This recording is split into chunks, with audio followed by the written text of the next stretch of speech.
Tendo, pois, os soldados crucificado a Jesus, tomaram as suas vestes e fizeram 4 partes. Para cada soldado uma parte, também a túnica. A túnica, porém, tecida toda de alto a baixo, não tinha costura. Disseram, pois, uns aos outros: não a rasguemos, mas lancemos sorte sobre ela para ver de quem será. Isso foi assim para que se cumprisse a escritura que diz: dividiram entre si as minhas vestes e sobre a minha túnica lançaram sortes. Os soldados, pois, fizeram essas coisas. E junto à cruz de Jesus estava sua mãe e a irmã de sua mãe, Maria, mulher de Clopas, e Maria Madalena. Ora, Jesus, vendo ali a sua mãe, e que o discípulo a quem ele amava estava presente, disse à sua mãe: mulher, eis aí o teu filho. Quem é o discípulo que Jesus amava?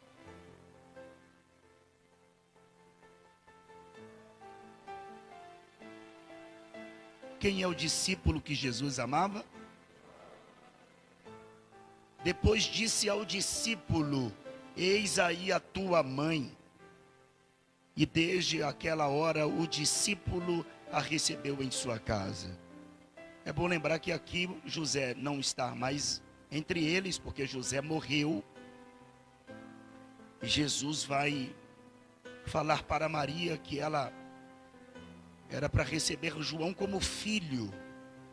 E depois ele vai dizer a João que ele deve recebê-la como sua mãe. E a partir de então Maria vai viver com João. Amém. Tome seu assento, muito obrigado.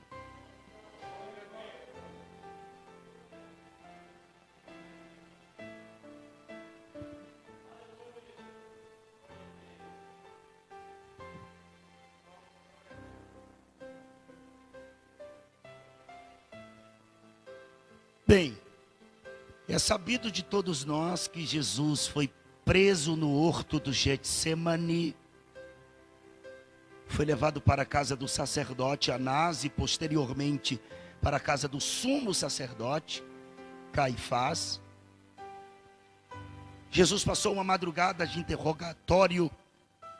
No capítulo de número 18 desse mesmo evangelho, uma página anterior, João vai falar que ele estava presente, porque ele era amigo do sacerdote, e ele ficou no pátio da casa do sacerdote durante toda aquela madrugada de interrogação.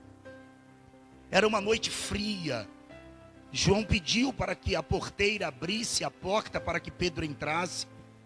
E enquanto ele se aquentava no lume da fogueira, Jesus, que estava na parte superior da casa, era onde Caifás morava, olhava constantemente pela janela e via Pedro, que diante das perguntas que lhe faziam, constantemente Pedro o negava. Logo pela manhã cedo, Jesus foi pego pela guarda sacerdotal e conduzido à presença de Pilatos. Pilatos, quando lê a capivara de Jesus, descobre que Jesus nasceu na jurisdição de Herodes. E Pilatos pega Jesus e envia-o a Herodes. O capítulo 23 do Evangelho de Lucas vai dizer que quando Herodes recebeu Jesus, ele juntamente com seus soldados escarneceram de Jesus. E porque Pilatos e Herodes estavam brigados por conta da política daquela época, ele, querendo ser recíproco com Pilatos, pega Jesus e envia-o de volta à presença de Pilatos. O texto vai dizer que a partir daquele dia, Herodes e Pilatos fizeram as pazes. Pilatos, quando recebe Jesus de volta, ele mandou flagelá-lo e disse que depois do flagelo soltá-lo-ia. Mas era Páscoa. E os judeus haviam criado uma tradição, porque isso não é princípio bíblico, é tradição. E o capítulo 18 de João, versículo de número 39, vai dizer: mas vós tende por costume, era uma tradição que eles haviam criado, de soltar um prisioneiro por ocasião da Páscoa. E Pilatos ia soltar Jesus. A sua esposa Cláudia chegou a avisá-lo que ela havia muito padecido num sonho por causa dele, e que não era para ele se meter na causa daquele justo. Mas Pilatos, ele vai perguntar para o povo se era para soltar Jesus. A multidão gritou: não, nós queremos que você solte a Barrabás, que era um terrorista daquela época, o inimigo do Estado. E Pilatos vai agradar o povo, solta Barrabás. E dentro da linguagem lógica da situação, era para ele prender Jesus. Mas ele pergunta: e o que eu faço com o Messias? A multidão gritou: crucifica-o.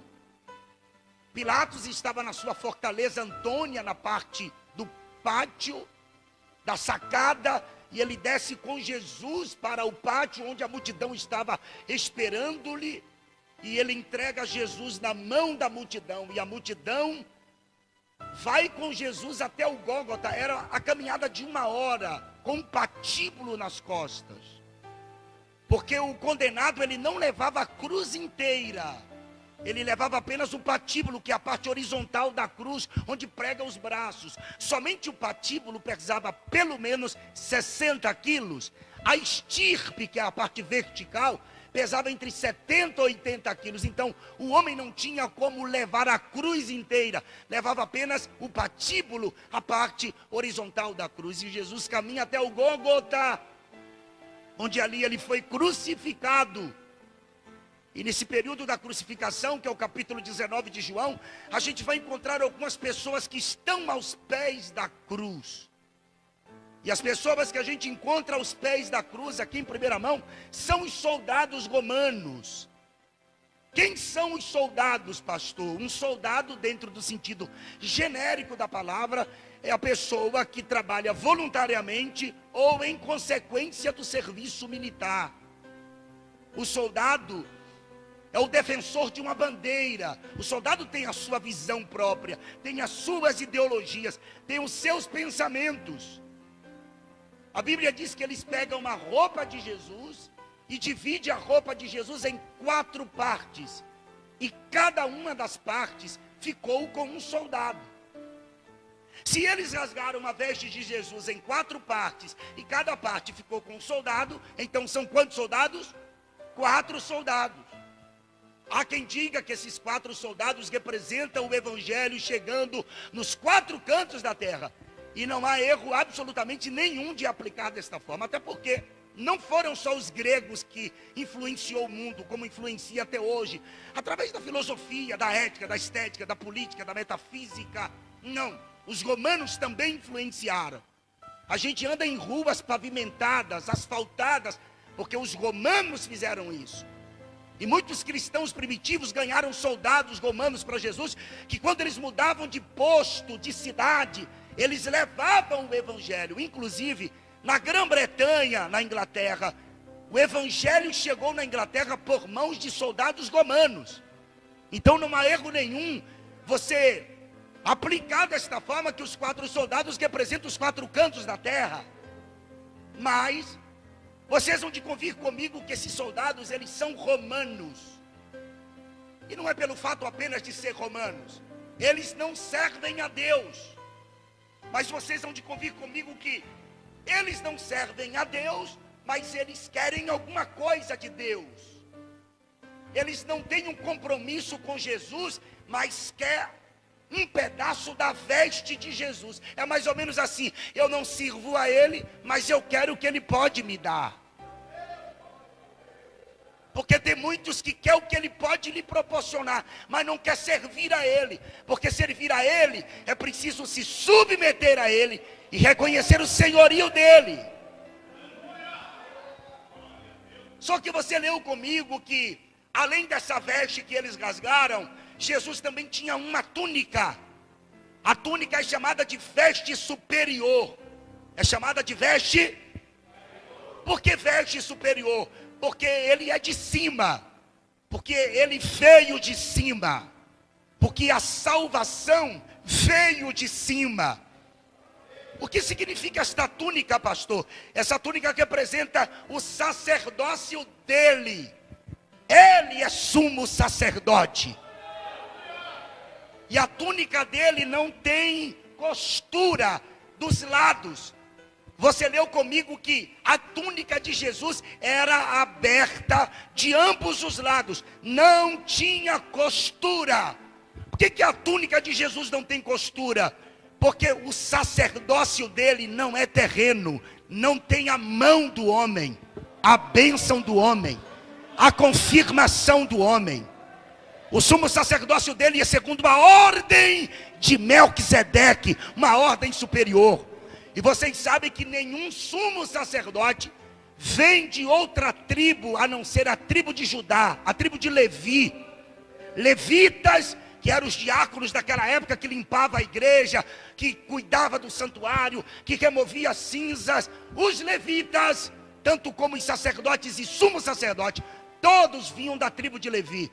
E Jesus é sumo sacerdote que vem da tribo de Judá. Como que é isso, pastor?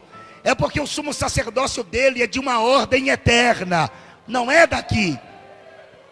Ele é da tribo de Judá e é sumo sacerdote, porque ele precisava fazer de mim, de você, de nós, os gentios, um sacerdócio real. Tem algum sacerdote aqui nesta noite?